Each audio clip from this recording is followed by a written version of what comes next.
March is Women's History Month and a time for us to share stories of the people who've paved the way for women's rights and equality. For more than 115 years, the Dipsea race in Marin County has been a beloved Bay Area tradition, but what you may not know about is the Dipsea Hike. That's a separate race that gave women the opportunity to run long before they were allowed to participate in races. The 7.4-mile trail takes you from downtown Mill Valley and up 1,360 feet before it descends back down to Stinson Beach. ABC 7 News anchor Liz Kreutz has a look at the inspiring women behind this race and the women bringing awareness to it today. The legends of this race. Since 1905, athletes from all across the Bay Area and even around the world have run in the Dipsea Race, the annual 7.5-mile trail race that goes from Mill Valley to Stinson Beach. Before automobiles, really, before radio.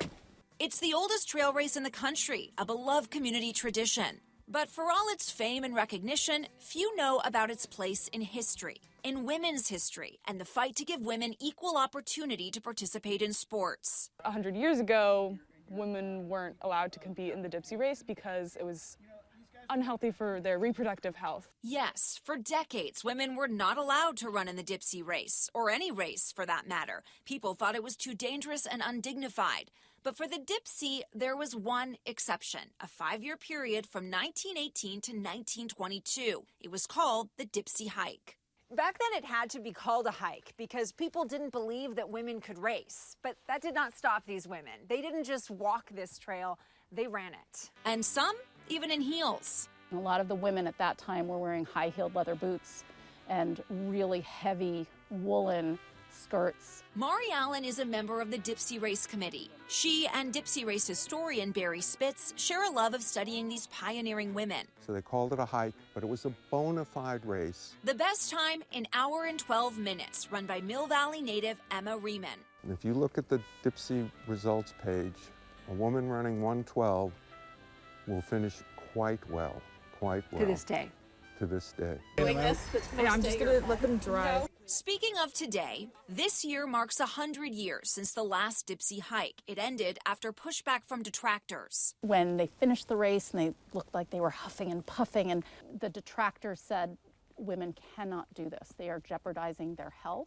And I was really shocked, kind of taken aback. Corinne Hunt is a junior at Redwood High in Marin County and a member of Troop 1, one of the first Boy Scouts of America troops to include girls. Inspired by the stories of these women, she's decided to make the Dipsea Hike the hallmark of her Eagle Scout project. She's hand-making all of the bibs for a commemorative centennial hike taking place on April 30th. This Eagle project is helping pay homage to what they used to do, which is handmade fabric bibs for all the participants and all the runners. One of the most important things I really wanted to do was to share with girls of today what pioneering young women before us did. And so I thought, what better match than to have pioneering young women of 2022 working on a project to celebrate the pioneering young women of 1922. The hike next month is open to anyone who wants to pay homage to the women of 1922. Participants are encouraged to wear period costumes. These are photos from the first commemorative hike in 2018. Among the crowd then, descendants of the original Dipsea Hike runners. It still gives me goosebumps. The daughter of the winner in 1918 came. This is a 100-year gap, and she came with a picture that no one had seen before of her mother holding the winner's cup from 1918, which the mother had donated in World War II to a scrap metal drive. Wow. So that trophy wasn't there anymore, but the picture was. That woman, Edith Hickman. It would be another 50 years until she and other women were once again given the opportunity to race.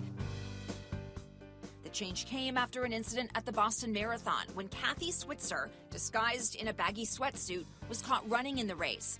Video of the race director tackling her was caught on camera. And this created a big to-do, and people said it's time for women to be allowed in races. Barry says the fact that it took another half-century for women to be accepted into the racing community makes it hard for him to say the Dipsea Hike paved the way for women athletics. It tried. but it didn't succeed. But it's undoubtedly no less remarkable and inspiring, and a reminder that much like Corinne, who today wears a uniform that up until a few years ago was only for young men, the importance of pushing and paving the way, that change will come, even if slowly. What do you hope people take away from your project? Really what it means to fight for your own rights, to fight for your daughters, your granddaughters, future generations, because everything you do leaves a legacy. I think about the women in the original Dipsea Hike looking forward to now, and I can feel them looking out over all this and being so proud. In Mill Valley, Liz Kreutz, ABC 7 News.